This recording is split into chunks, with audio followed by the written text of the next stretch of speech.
Hey everyone, welcome back to our channel. In today's video, I'll show you how to clear your footstep history on Snapchat in a few simple steps. It's super easy, so let's get started. First, open the Snapchat app on your phone. If you haven't downloaded it yet, you can grab it from the Google Play Store or Apple App Store. Once you have it installed, go ahead and launch the app and sign into your account. Once you're in, take a look at the top left corner of your screen. You'll see your Bitmoji avatar. Tap on it to open your profile. Now, head over to the top right corner and tap on the gear icon to access your settings. Scroll all the way down until you reach the Account Actions section.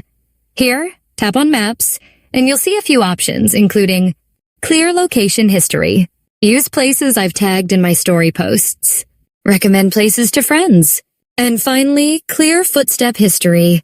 Go ahead and tap on Clear Footstep History. Then confirm by selecting Clear. And just like that, your footsteps history on Snapchat is gone.